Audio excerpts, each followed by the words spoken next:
Hello.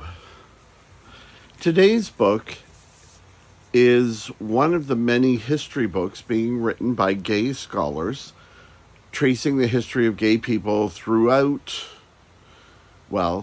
modern history, more recent history, and then going back into very ancient history. Today's book is for a historical book, it's actually a really fun read. It's called Gay New York by George Chauncey, and it covers the years from 1890 to 1940.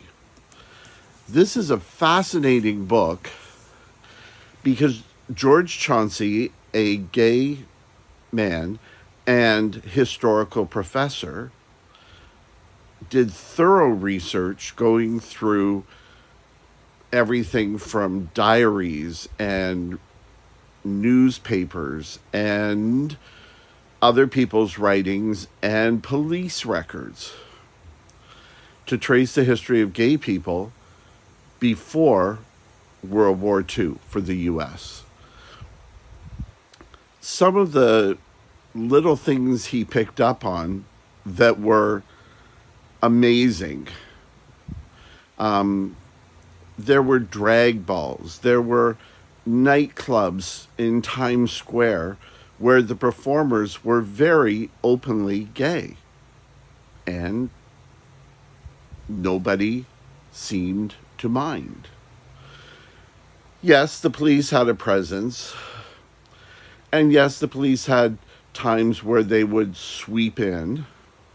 But for example, in Greenwich Village, when the police walked down the street, gay men, lesbians, non-gay people hanging out, talking, having coffee and tea, visiting. The police have figured out when they saw a man standing with his hand on his hip, for example, that if he stood with his hand this way, fingers to the front, that man was normal.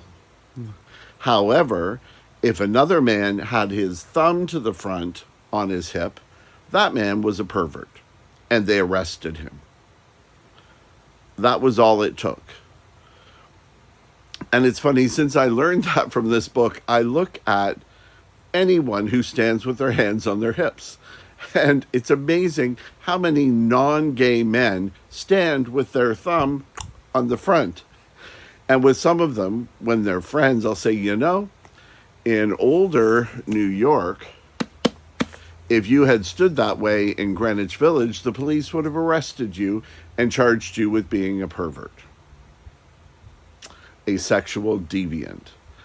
At some of the nightclubs in the city, the gay nightclubs, gay men would go with lesbians. Lesbians would go with gay men.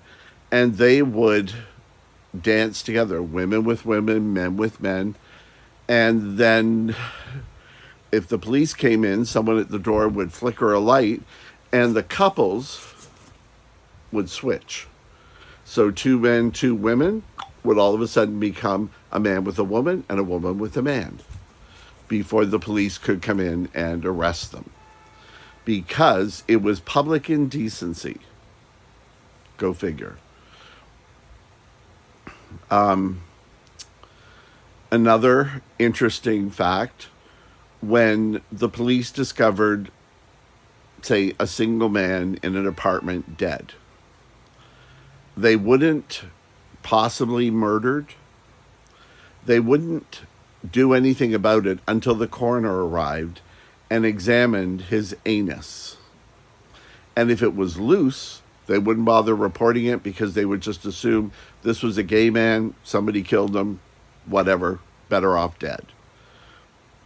On the other hand, if the anus was tight, then they would investigate further, because this would be a normal man.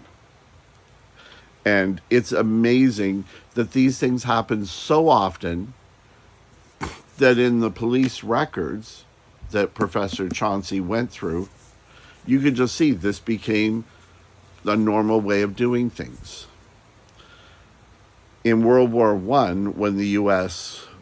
finally entered the war.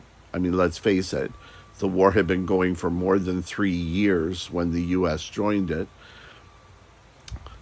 All those men who joined the Army or the Navy or the Marines came from cities, towns, villages all across the country, and they traveled through New York on their way. And many of these, not many, but some of these men were gay. But they grew up in an area where they were the only ones and thought, like I did when I was a kid, they thought, oh, I'm the only one like this.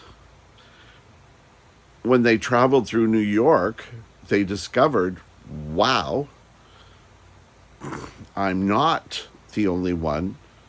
I'm one of many. Consequently, when they finished serving their time overseas and they came back through cities like New York, they didn't go home, they stayed in the city so that they could be with other people like themselves. And that's when the gay communities started to grow and grow and flourish. And although George doesn't cover it in this particular book, the same was true during World War II and after World War II. But that's for other books. But anyway, Gay New York by George Chauncey. I loved it. Of course, I love reading history, whether it's through a biography or an autobiography where you read about history through the life of the person who lived it, or a book like this that steps back a bit and just looks at how life was for other people in that time period. Great read. Yes, it's a little thick. Don't let that put you off too much because it's a can't put it down kind of book. So have a great day, and I look forward to doing the next book review.